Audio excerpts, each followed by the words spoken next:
Hi there and welcome to the 23rd workout of the 30 days of 30-minute rows. Now don't worry if you're like, oh man, I've missed 22, then there's no point. There is a point, especially for today's row, because this is one of the top maximum effort workouts. Because what you're going to do is you're going to start off with 2 minutes nice and gentle, pootling along, la la la la la, and then you're going to go bang into 1 minute fast. I want you to do it around about 30 strokes a minute and at 2k pace or faster. If you don't have a 2k pace, that's absolutely fine. I just want you to go fast, okay? 30 strokes a minute and fast. You should be really holding on, and by the end of that minute, you should be getting, oh, can I hold on, all right? And then you get 2 minutes down in that nice little pootling pace again. We're just paddling, moving slowly. You can even take a rest if you want to, especially as we get through this row, because you're gonna repeat this over and over again, 10 times in total, and of course, 10 times 2 plus 1 equals 30 minutes. That's your row over. You can then go, and then we'll have a cool down and a stretching session, all right? Noise is optional. So, main thing to say before we get into our 4-minute warm-up is I want you to make sure that you are warm for today's row. So if the 4-minute warm-up isn't long enough, then pause the video and continue to warm up so you're happy and you're ready to hit those 1 minutes hard, all right? That's the important part. Right, so let's get into that 4-minute warm-up. And as always, we have to set up our machine. Now in a concept 2, that means going straight to the drag factor and setting it to where you want it to be. If you have no idea where you want it to be, then please just set it between 4 and 5. Because too low isn't the problem, too high is the problem, because it's too heavy and you have to really heave against it. And that's my guide for folks who just have a resistance setting. It's set it so you get a nice feel from the stroke, but you don't feel you have to tug and pull and heave against the stroke in order to get your machine moving, right? Next up, go to your monitor, and if you're able to, please set it to eye height so you don't have to look up and you don't have to look down, both of which will kind of ruin your posture. And finally, adjust your foot plates if you can, so that as you come forwards, your shins get into a nice vertical position, okay? If you're set too high, it can get a bit tough to get there. If you're set too low, you can go scooting past and your backside will go out from underneath you. You'll lose some power. And there's a potential for injury there, but it's more about power. So, 4-minute warm-up, we're going to do this in around about 20 strokes a minute, and I just want you to start with that push from your feet as though you were standing up from a squat, okay? Not much power, because we're going to work on the timing of our feet and our hands. I will explain. Here we go. Then, in 3, 2, 1, and we're off.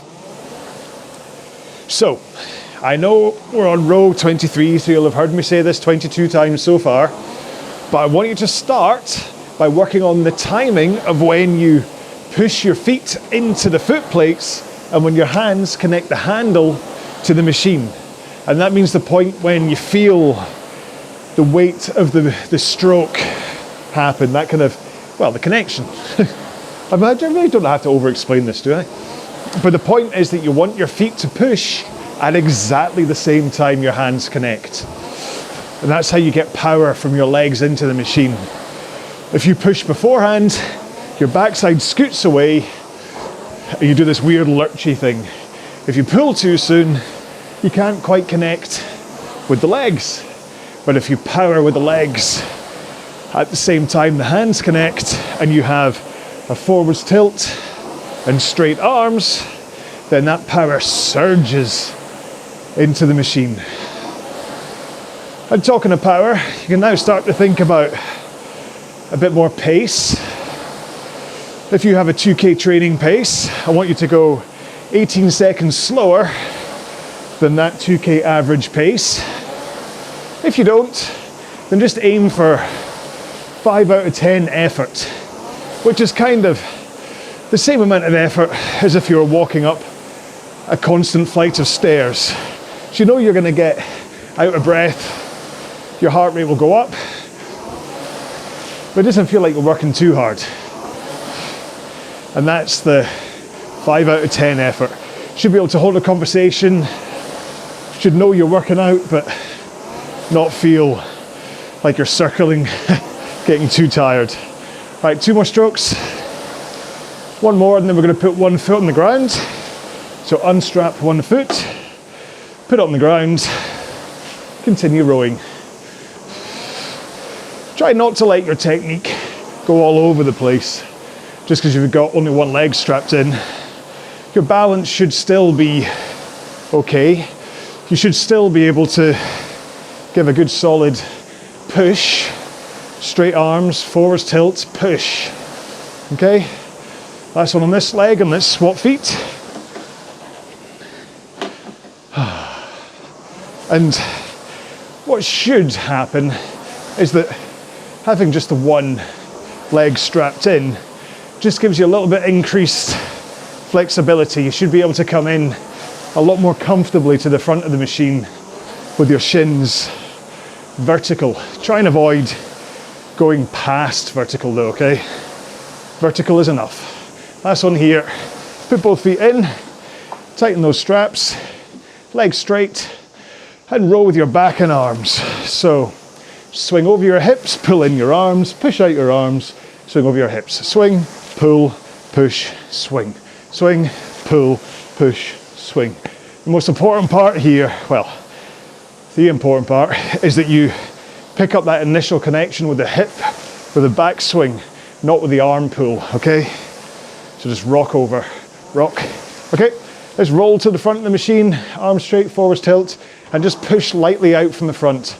Work on that timing between the feet and the hands, but also work on that sensation of holding the forwards tilt and straight arms as you push with the legs. It's so important.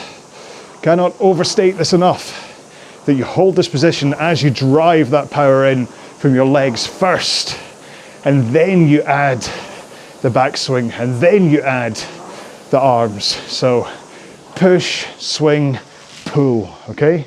Not pull, bleh, okay? There we go. So that's me done with the warm-up. You don't have to stop, like I said. You can continue to do the warm-up, pause the video, and make sure that you're perfectly ready. Remember, you're going to start off with 2 minutes of light rowing before we get into that first minute. So that might help you anyway. So I am going to do what I've been doing so far and replay the video I recorded in 2021. And I will see you at the end for the cool down and some stretching. Right, hopefully you're nice and warm. Hopefully you have recovered after the warm-up. Hopefully you've had a drink. I had quite a lot of fluffs in what I'm saying today. Maybe it's because it's so cold I can't move my mouth properly. It's not even that cold, it's only like 4 degrees. People in Canada going, you don't know cold. So, right, we're starting off at 2 minutes easy, and that gives us a nice ramp into our first minute hard, okay? So here we go then, in 3, 2, 1, let's go. Now I'm going to start this easy one at 18 strokes a minute again, and maybe around about 2k plus 18. I'm just going to push it a tiny little bit faster than I normally would, just to get a zing into my legs. There we go. Took me a few strokes to get there. And my heart rate monitor's dead again. Alright, I'm not going to stop, and I've been battling with the heart rate monitor trying to get this video made today, and I give up now. I'm afraid you don't get heart rate data today. Sorry. It's because I couldn't find my Power Labs one again. I'm using the Polar one again, which just refuses to connect sometimes. Okay, it's 1 minute gone. Now remember, your power comes from a powerful leg drive, okay? So as we go into this first 1 minute effort, really think about your pace coming from your legs. Less than 30 seconds to go. And hold that forward lean, straight arms for at least half of the leg drive, and then swing over your back and pull in your arms. All right.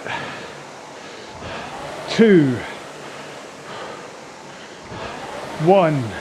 You ready? Let's go sprinting. 1 stroke every 2 seconds. Push hard with your legs.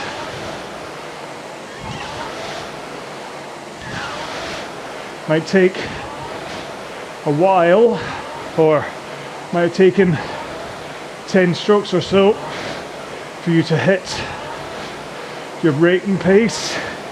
That's okay. First time round is always a bit sticky. Push those feet into the machine. Almost there. 4, 3, 2, 1. Good job. I was mostly to pace there. Slipped a bit at the start and at the end. So my intention for these 2 minutes down is kind of like an in-between. I'm not stopping, but I'm also not putting in much effort. I'm just keeping moving in order to keep my muscles pumping and the blood circulating. So this really is for the three ways that I have rowed this session over the 30 days.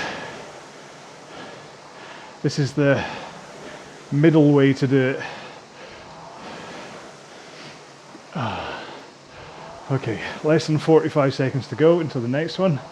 Hopefully that first one didn't feel too bad. I mean, it's hard work, but you should have felt okay with it, holding your 2K pace. Like I say, if you're a second off here or there, no one's going to shout at you for it. As we get through this session, it might get a little bit harder to try and hold it, but that's okay. Okay, in 3, 2, 1, let's go sprinting. So remember, if you want to, just follow along in the video with me for stroke rate. I may bounce a little bit between 29 and 30, but hopefully it'll work out well enough for you. Keep those legs pushing into the machine. I really want those legs to explode the power in, and then your back and arms add power on top of that. 2 more. 1 more. Nice. And then easing off again. I still, even though I'm rowing a lot slower, at basically a minute slower pace right now, I don't want my technique to completely collapse on me. So I'm still thinking sequencing, holding the body positions, the body angles that I want, forward lean into the front, straight arms, push with the legs, hold the leaning arms until the legs are about halfway done. But it's in many ways a lot easier to go through all of your angles and positions and sequencing when just pushing lightly with your legs, because you're not suddenly fighting against the weight of the machine and like feeling like you need to like swing early to try and overcome that weight of the machine. Which, if you have to do that, chances are your drag factor or resistance are set too high for you. Right. 6 strokes to go for me. I think, yeah. 3 more. 3, 2, 1. Let's go sprinting.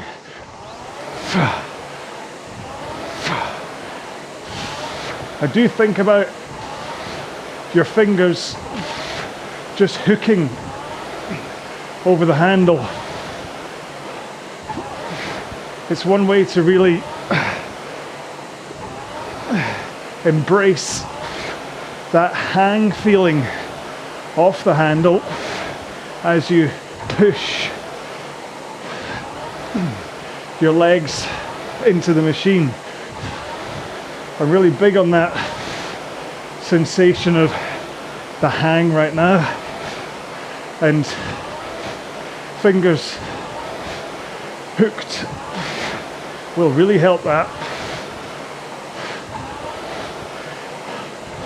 5, 4, 3, 2, 1.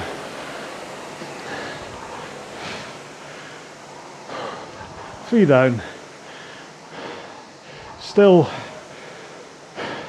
for me, holding the 2K pace at 30 strokes a minute quite comfortably. Well, comfortably in terms of if a workout like this is meant to be 9 to 10 out of 10 from an effort point of view, then right now it feels about 9 out of 10. I've still got intensity headroom, if you want to call it that, where it can get a little bit tougher without me needing to fade. Can't actually remember what the pace was that I did last time for these minute intervals. Must have been faster than 2K pace for the last time round. Right. So just over 30 seconds to go until the next one. And remember, if you're struggling getting the stroke rate up, really think about getting your hands away from your body. That helps trigger the recovery, which helps get your stroke rate up there. Okay, in 3, 2, 1. Let's go sprinting. So my hands are pulling in at the back of the stroke only, but then they bounce. I'm rebounding using my body's natural springiness of my muscles and tendons and ligaments. Then I help that to get my hands forwards. Almost there.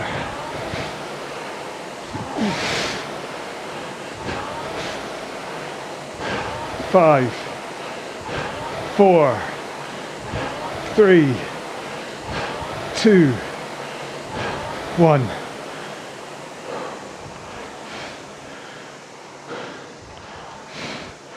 So the key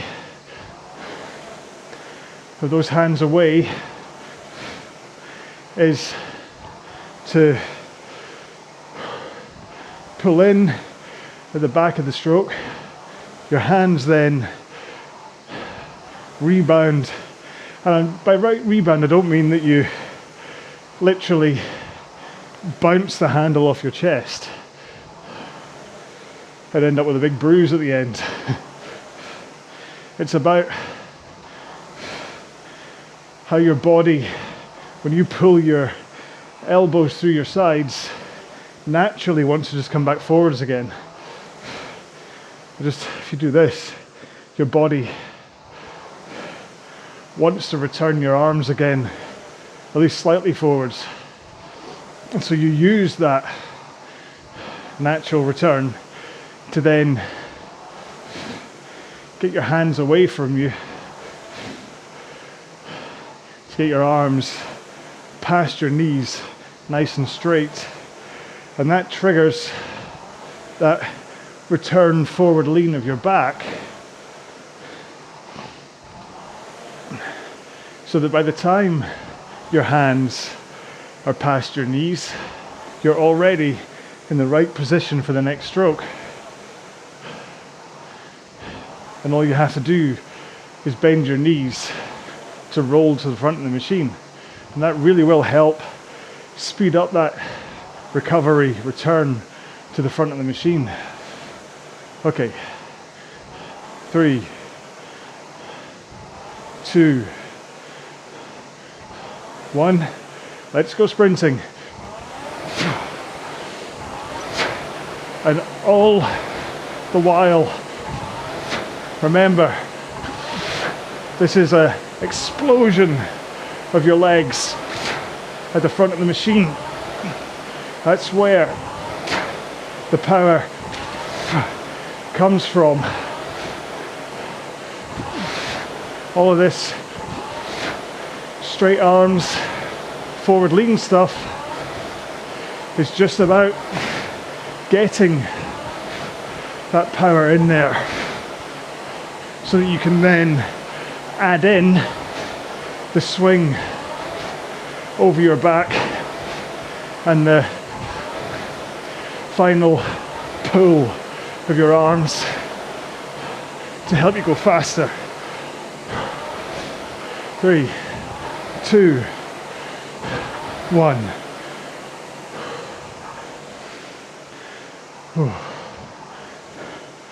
So we're halfway there. That's 5 down. And this is the point where, depending on how you're feeling,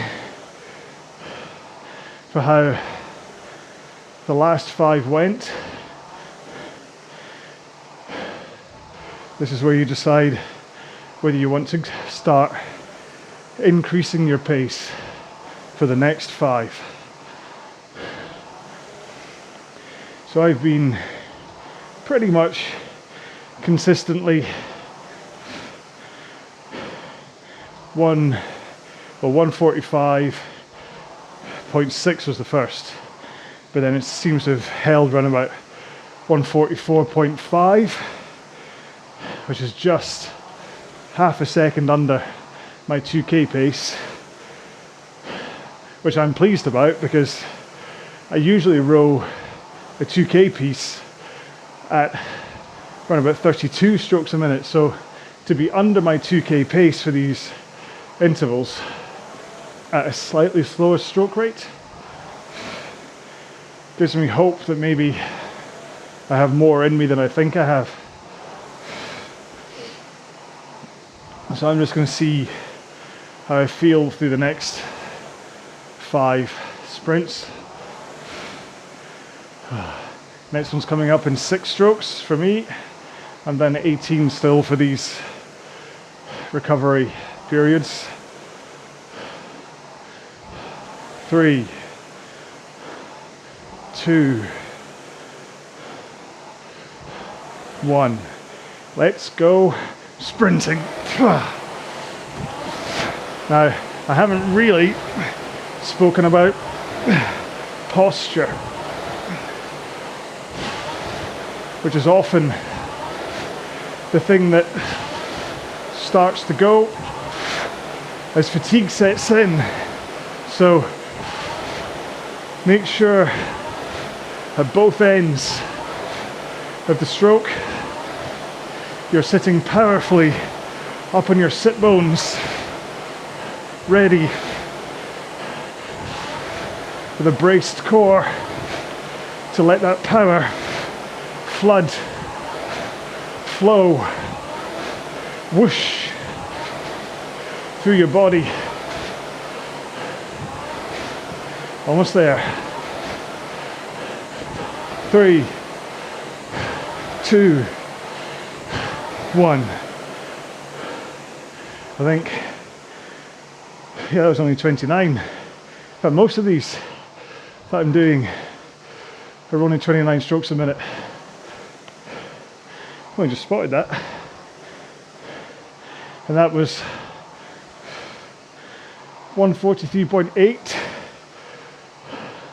Had a bit of a fade towards the end, but I'm hopeful I can continue to increase pace as we go through the last of these. Well, I say last. Got a bunch to go. How do we more than halfway there on that last one? Was that the 7th? Hang on. So we've got 10 down to 9 is the next one. Then 7 down to 6. 4 down to 3. Oh no. Yeah. Sorry. I was joking about how I should start doing maths riddles in these rows. Not that I'd ever get my own answers right, so that's the problem. Okay. 30 seconds to go till the next one. I'm just puddling along at 20 strokes a minute for the time being. I'm just going to hold this. So 6 strokes to go. Almost there. 4, 3, 2, 1. Let's go sprinting. Now really get that push from the legs in there. And you should see your pace increase. Even if after 10 strokes that pace starts to fade, don't worry about it. Just keep on pushing with your legs.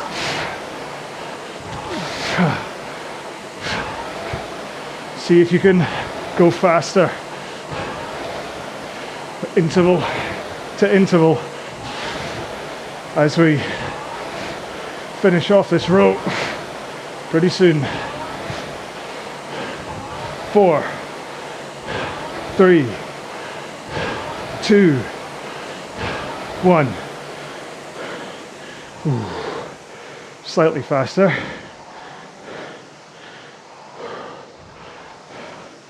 But hey, I'll take 0.4 of a second. I mean, across a full 2K, that would be 1.6 seconds. And when you get to the kind of the top end of what you can achieve in things like a 2K, a 1.6 second increase can be amazing. Oh. Especially if you've got bigger goals. Say you want to lose 10 seconds off your 2K time, rather than thinking about trying to get that 10 seconds off between 2 rows, just set smaller goals. So if you can just go half a second faster on your 2K pace, that's 2 seconds at a time. So And half a second is nothing, really. I say that, of course, but when you're really up against the tough end of a 2K, half a second in pace is a lot. Okay, 5 strokes to go.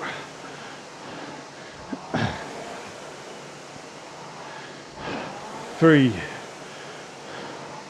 2, 1. Here we go then. Let's go sprinting. Ugh. And then I just caught myself trying to overlean into the front of the machine in the hopes of more power, but it rarely works that way. I tend to leak power. It's much better to think about using the same body position, but just more of a push from your legs. Really slam them into the machine. Push that machine away from you. 5, 4, 3, 2, 1. 2 more to go. Whew. How do we do? See, the truth is, the real reason, well, not the real, but a large part of why I talk technique and certainly specifics like that last interval is to coach myself as I'm doing these. And so because that time I was focused more on the leg drive and really using muscle power from that push of the legs and trying to keep it in through the whole minute, then I was a whole 2 seconds faster than the interval before, and that is huge. I mean, that's 8 seconds over a 2K. And that was just from thinking about pushing harder with the legs. Because when you push harder with the legs, as long as you have that connection between your feet and your hands, and you have that forward lean and the straight arms, then you will feel the force against the handle increases as that extra power goes into it. 3, try it with me on this one. 2, 1, let's go sprinting. So really push, get a good feeling of a push of your legs. Push and get them all the way down. Try not to lock your knees, but get your legs down. And don't worry if you have a small flick against the straps. At 30 strokes a minute and real push to almost max of your legs, it's inevitable that you have some flick. Okay, 3, 2, 1.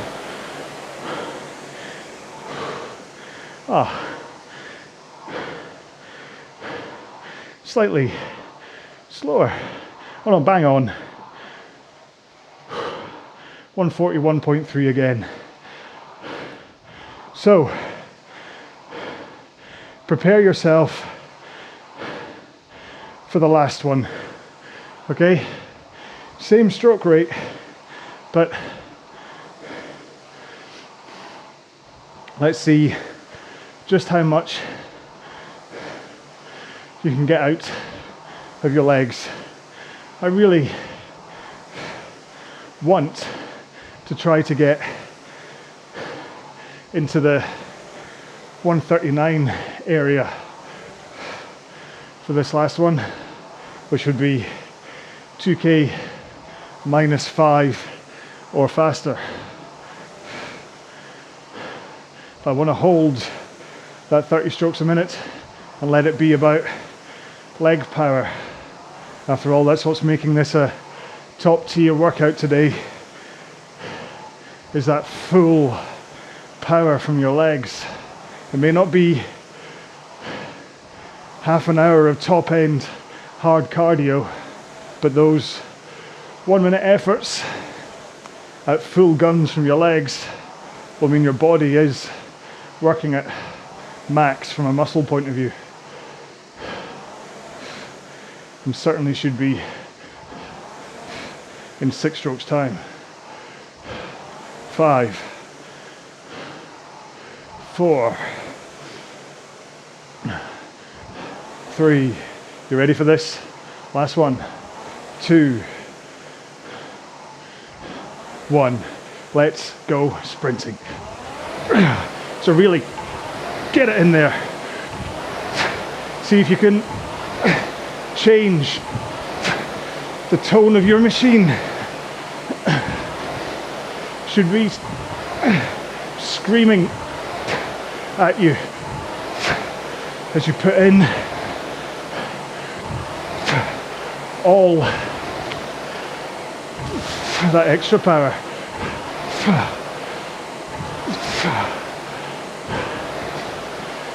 Less than 30 to go.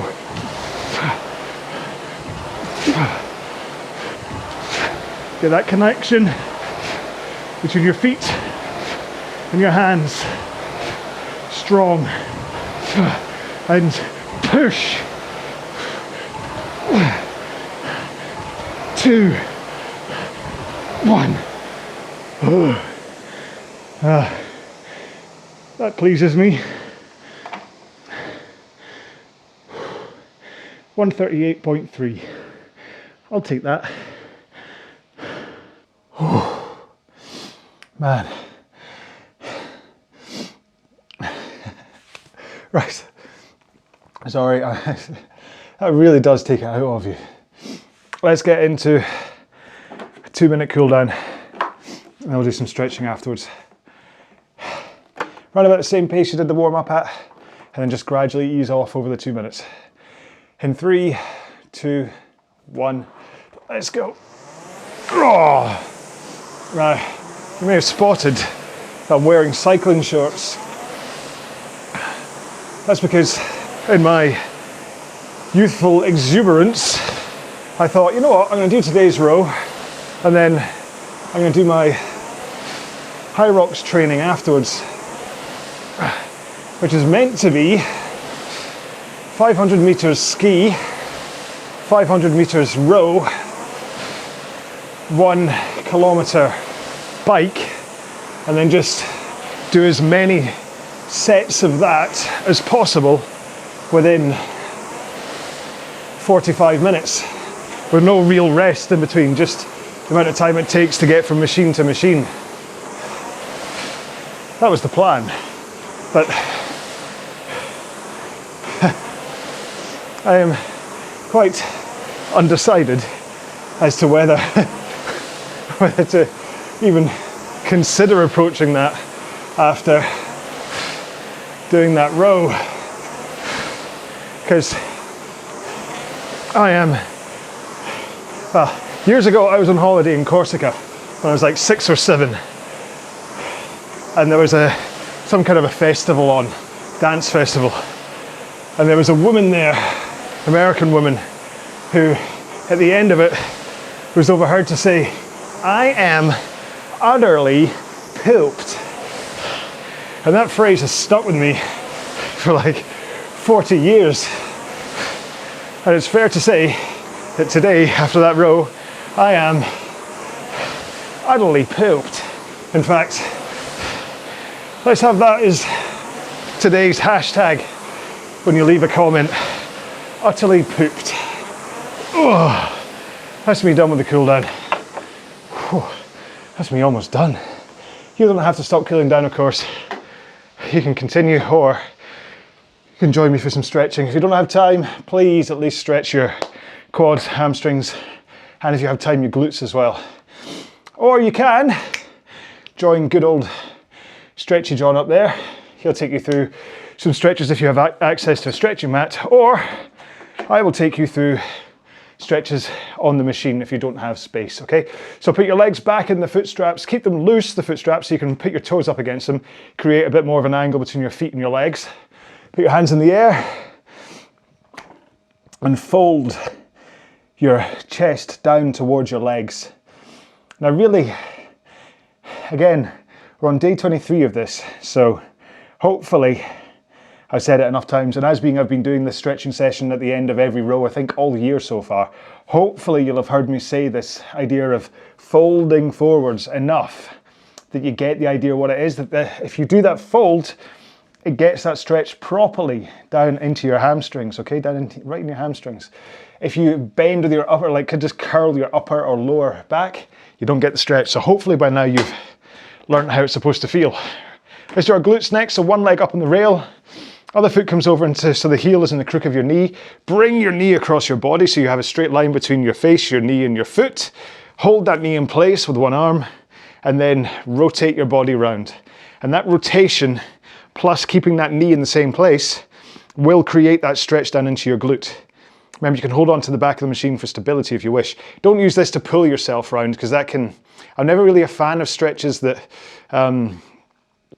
you kind of force yourself into. I know there's a couple of ones where, like the stretching the forearms and maybe the triceps and shoulders, because you're adding on a bit of a stretch, but it's still not like you're not wrenching yourself, you're adding pressure rather than kind of pulling yourself into it. And so if you are going to hold on to let's change legs. If you are going to hold on to the back of the machine, just do it for stability. Don't do it to add force, okay? It can help if, like, just to straighten your torso round or something. Like, by all means use it for that. But just don't, hopefully you get what I mean, okay? Got a bad habit of saying something and then saying it again and then saying it again. I think it was my high school English teacher that drummed that into me when you're eating? When you're writing an English essay, you should say what you're going to say, you should say it, and then you should say it again. And I think that's what I do with a lot of this stuff. So let's move on to our quads next. So you can hold on to the monitor for initial stability if you wish. Flick your foot up behind you. I'll move over a little bit in case Stretchy John is obscuring me. And then hold your heel against your backside and just give a little bit of a pull on your foot. Like I say, I prefer holding onto the upper, kind of the bridge or even higher up on my foot, so that I'm not pulling on my toes and stretching all the tendons through my feet. I'm concentrating on putting that stretch down here into my quads, because they get a huge amount of work, especially in a row like today's one, which is all about power and force. Your quads will have taken a huge amount of work. No, what phrase I'm trying? Would have gone through a lot of effort. There we go. I couldn't quite finish off that sentence. I mean, it's not good to brain freeze. Again, going on to the high rocks thing. If you haven't heard me talk about it before, it's 8 different. So you do 8 1-kilometer runs, and then between each of them you do the same order of functional exercises. You do ski erg, you do sled push, sled pull, burpees, row, farmer's carry, lunges, wall balls in between. Let's move down to hip flexors. One knee on the ground, toes up behind you, other foot is in front of you with a knee above it. Good posture, please, and then push that hip forwards, the one that has the knee on the ground. Push it forwards, keep that good posture to get that stretch into your hip flexor. But yeah, so it's always the same order that I just said.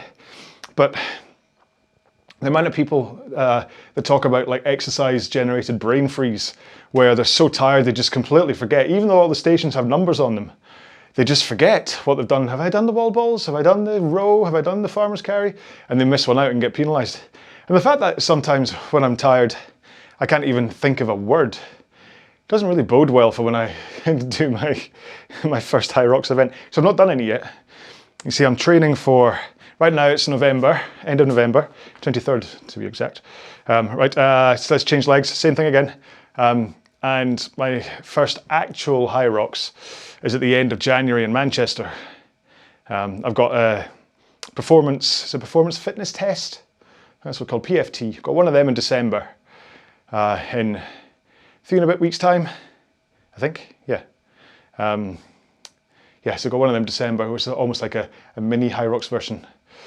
But then not a proper one until Manchester. Then a couple of weeks after that is in Glasgow. So hopefully all this training I'm doing is going to pay off. So maybe I shouldn't dodge tonight's training. Maybe I should just take a rest and then come back and do it and see how I got on. Right, let's move on to forearms next. So hands together in front of your face and then push them together, but bring them down in front of you, okay? So it's almost like you're doing some strange prayer, okay?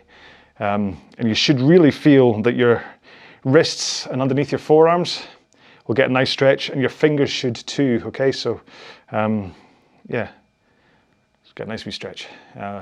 Just keep on pushing those hands together. If you just kind of limp and just kind of hold them here, you're not doing anything. But if you push those hands together while in this kind of nice right angles between your forearms and your fingers, you should get a nice little stretch, okay? So let's move on to shoulders next. So hands straight out in front of you, bring it across your body, and then use your other arm to just kind of, like I say, just ease that stretch in. You're not, again, I know I'm kind of on shaky ground in terms of saying don't force something, but because of the angle you're at here, I can't really get that much further than this. Like if I'm looking straight on, can only really stretch, which gives me enough of a stretch. If I start to rotate against my arm, then I can overstretch it, okay? But by keeping my body facing straight forwards and just using this arm to create the stretch, then it controls the amount. Let's change arms, it controls the amount. Whereas if I was to do this to start and then try and straighten but hold this arm in the same place, so it's almost like I'm trying to pop my shoulder out of its socket, then, well, imagine. It's not going to go well, is it? It's going to be like Action Man, isn't it? When you pull out his arms and he's just left with a little piece of elastic in between. I actually imagine, like when the tendon damage I did to my shoulder from squash, that's kind of how I imagine I did. It's like because I hyperextended my shoulder so many times and kind of popped it and stretched the tendon so much. That's what I think my shoulders are like. It's the only part of me that's like Action Man or G.I. Joe, if you're that way, if that's your background. Right, hands behind, let's do our biceps next. So hands behind you, and rotate your thumbs outwards, and that'll give you a nice stretch of your bicep. Now, if you get your angles right here, you can kind of bring in that kind of compound stretch through your shoulders and your upper body as well, like your chest opens up from doing this. It's maybe not a full-on stretch, but your chest will open up, like your rib cage and stuff will open up by doing this stretch. So it's a very good one to do anyway, not just for your biceps, but just kind of opens everything out. So, I mean, if you want to do your upper back a bit better, then clasp your hands together and kind of bring your hands behind. But I don't really do that one because it hurts my shoulders. What's left? Right, what's left is triceps. Sorry. So put one hand in the air, put it on your back, and then use your other hand to just straighten up that elbow so it points right to the sky, okay? Try not to crunch your neck in. I had a couple of sessions, I think session 20 and 21, I was kind of crushing my neck, my trapezoid, whatever, neck muscle basically, while doing this because I was trying to kind of force it. And it hurt, strangely. Change arms. Oh, this is our last one, we're almost done. Hopefully Stretchy John is almost done as well. He's very good at what he does. Doesn't say a word as well, just sits there quite happily going through his stretches. Probably laughs at me the whole time while I'm stretching, going, oh, can't you shut up? Right, there we go. That's us done with our stretching, and that's us done with row 23. So it's only a week's worth of rowing left, and then we'll be all done for the 30 days of 30-minute rows. So I hope you're enjoying it. I just love this. As much as I was all like, oh, it's hard work, I just love this one because it's 1 minute hard, 2 minute off, and that time machine thing that happens between the 1 minute and the 2 minute is just so fascinating that 1 minute lasts so long and the 2 minutes go like that. Anyway, so I am going to do what I said. I'm going to have a quick drink, quick rest, rub myself Now that I'm nicely stretched after that, I think I've got the energy to do this AMRAP thing, as many reps as possible. Yeah, AMRAP thing of the ski row bike. So I'll report and let you know how I got on. But yeah, so if you want to use a hashtag to let me know you got this far through the video on any kind of comments, whether it's on YouTube or Facebook or Twitter or Insta or wherever you want to do them, then you can use utterly pooped, okay, as the hashtag. Hopefully that's not going to get any kind of flagged. Shouldn't do. Poop's fine, isn't it? God, wouldn't that be awful if I got like an explicit thing for using the word poop? Anyway, thank you so much for coming along and doing this one and putting up with my shtick. I will see you in one of my many other videos. Until then, please take care of yourselves. Be well. Bye-bye.